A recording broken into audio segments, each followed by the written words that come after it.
Halo, selamat datang di Sekolah Online Teknik Otomotif. Dalam video kali ini saya akan menjelaskan tentang torak. Torak merupakan komponen yang bergerak naik turun di dalam silinder sebuah engine untuk melakukan langkah hisap, kompresi, pembakaran, dan pembuangan. Nah, fungsi utama dari torak yaitu untuk menerima tekanan pembakaran dan meneruskan tekanan pembakaran tersebut untuk memutar poros engkol melalui batang torak atau connecting rod.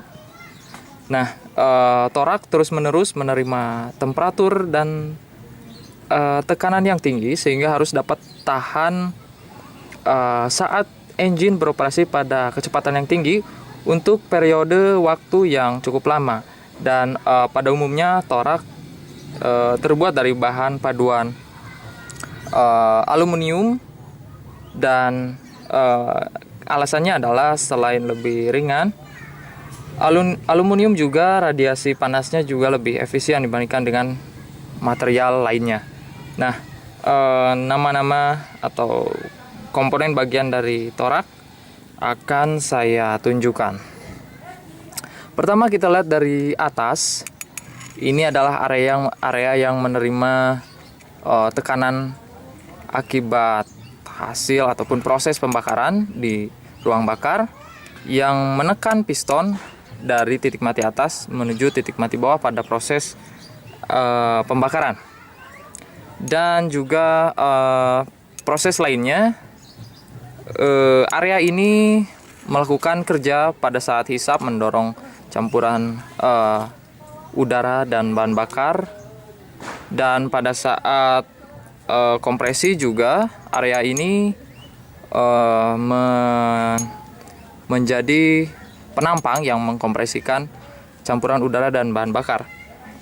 Nah, komponen ini bernama head, dan komponen lain yang terkait di sini adalah area ini yang tiga.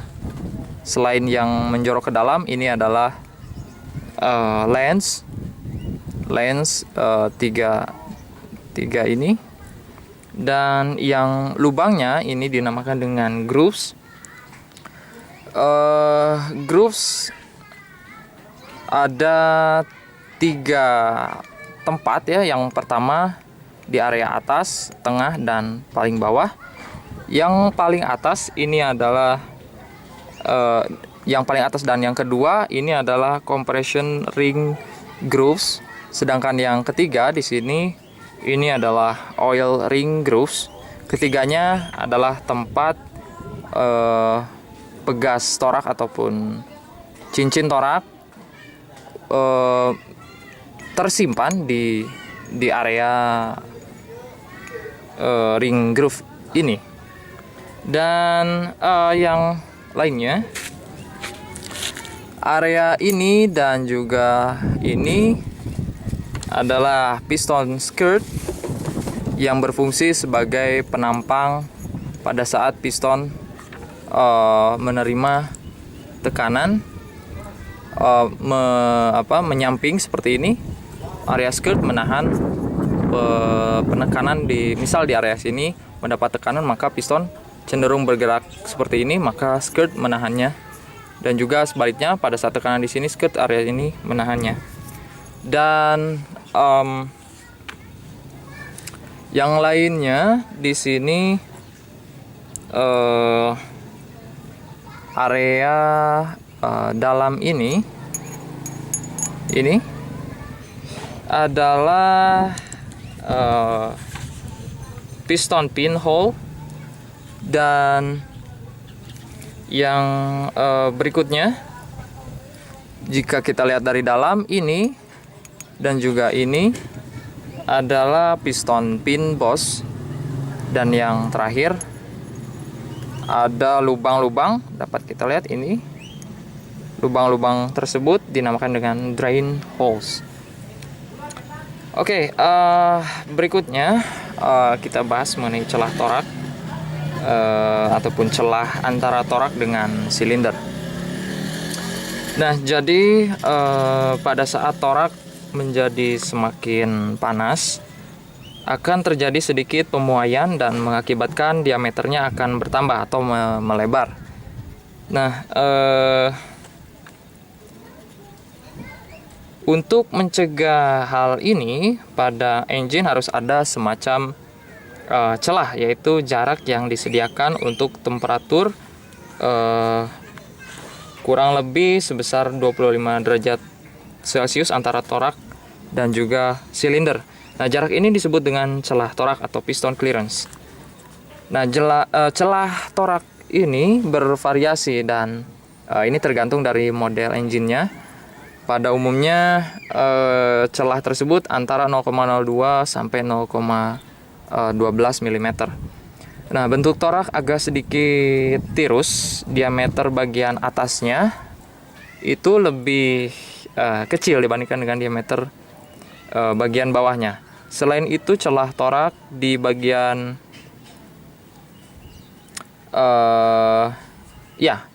celah torak di bagian atas juga lebih besar tentu saja, karena diameternya yang lebih kecil maka celahnya lebih besar, sehingga di bagian bawahnya memiliki celah yang lebih kecil karena diameter torak yang lebih besar. Celah torak penting sekali untuk memperbaiki fungsi engine dan mendapatkan kemampuan engine yang lebih baik. Dan bila celah terlalu kecil, maka akan tidak ada celah antara torak dan silinder ketika torak panas. Hal ini akan menyebabkan torak menekan dinding silinder, dan tentu saja hal ini akan merusak engine. Nah, bila celah torak berlebihan, tekanan kompresi dan tekanan gas pembakarnya akan menjadi rendah dan akan menurunkan kemampuan engine. Oke. Kita beranjak ke komponen lainnya, komponen bagian dari mekanisme torak, yaitu pegas torak atau piston ring. Piston ring adalah komponen yang ini. Piston ring dipasang pada alur ring, ataupun istilah Inggrisnya adalah ring groove pada torak. Diameter luar ring torak sedikit lebih besar dibanding dengan torak itu sendiri. Ketika terpasang pada torak, karena pegas torak sifatnya elastis dan menyebabkan akan menyebabkan mengembang, sehingga menutup dengan rapat pada dinding silinder. Pegas torak juga terbuat dari bahan yang dapat bertahan lama. Umumnya pegas torak ini dibuat dari baja tuang spesial yang tidak akan merusak dinding silinder. Dan jumlah dari pegas torak bermacam-macam tergantung jenis engine, dan pada umumnya 3 sampai 4 pegas torak untuk setiap toraknya. Dan contoh yang saya ambil di sini, torak dan juga cincinnya merupakan torak yang digunakan pada sepeda motor Karisma, Honda Karisma 125D, yang memiliki 3 pegas torak atau piston ring. Yang 2 ini adalah compression ring, sedangkan yang 1 tetapi terpisah ini adalah oil control ring. Dan pegas torak mempunyai 3 peranan penting.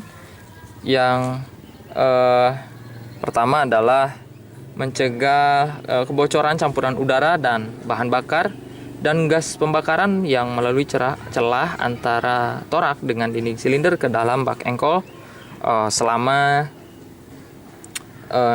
langkah kompresi dan langkah usaha. Dan yang kedua, mencegah oli yang melumasi torak dan silinder masuk ke ruang bakar. Ketiga, memindahkan panas dari torak ke dinding silinder untuk membantu mendinginkan torak. Nah, mari kita bahas satu persatu pegas torak atau piston ring ini. Yang pertama, mari kita mulai dengan pegas kompresi. Pegas kompresi atau compression ring berfungsi untuk mencegah kebocoran campuran udara dan bahan bakar. Dan gas pembakaran dari ruang bakar ke bak engkol selama langkah kompresi dan langkah usaha. Jumlah pegas kompresi ini ada beberapa macam. Umumnya 2 pegas kompresi terpasang pada masing-masing torak. Dan pegas ini disebut top compression ring dan second compression ring. Yang top compression ring biasanya terdapat tanda 1 ataupun istilah lainnya yang menandakan bahwa pegas tersebut adalah pegas atas. Bisa kita lihat di sini. Nah, yang ini adalah top compression ring, terdapat tanda 1 di sini. Ya, dapat kita lihat. Dan ini adalah ukurannya. Sedangkan yang kedua tidak terdapat tanda nomor. Nah, pegas torak ini diposisikan dengan tulisan yang menghadap ke atas untuk yang top compression ring, sedangkan yang kedua dengan posisi yang tidak ditentukan atau dapat posisi bolak-balik.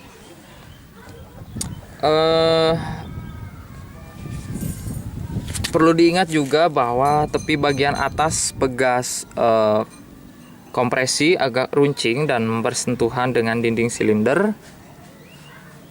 Ini dirancang untuk menjamin agar dapat menutup hubungan antara pegas dan silinder. Selain itu juga untuk mengikis oli engine dari dinding silinder secara efektif. Dan yang selanjutnya adalah pegas pengontrol oli. Ini sebetulnya satu kesatuan tapi sudah dilepas sehingga dapat terpisah seperti ini. Tadinya berbentuk seperti ini. Pegas pengontrol oli ini atau oil control ring diperlukan untuk membentuk lapisan oli atau oil film antara torak dan dinding silinder. Dan selain itu juga untuk mengikis kelebihan oli untuk mencegah masuknya oli ke dalam ruang bakar. Pegas oli ini disebut pegas ketiga atau third ring. Dan ada 2 tipe pegas pengontrol oli. Yang pertama adalah tipe integral dan tipe 3-piece yang sering digunakan. Nah, ini adalah tipe 3-piece yang mana di sini yang beralur atau yang menempati posisi tengah itu dinamakan dengan expander. Yang ini adalah expander beralur, dan yang duanya ini adalah side trail.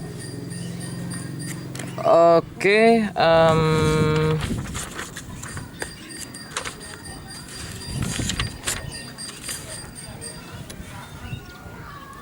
tipe 3-piece pegas pengontrol oli tipe 3-piece ini terdiri dari side trail yang fungsinya side trail yang ini fungsinya untuk mengikis kelebihan oli, dan expander yang mendorong side rail dan menekan pada dinding silinder dan ring groove. Tipe 3-piece ini fungsinya sama dengan tipe integral. Sekian penjelasan dari Sekolah Online Teknik Otomotif. Jika Anda memiliki saran ataupun pertanyaan, silakan tulis di kolom komentar. Terima kasih telah menonton.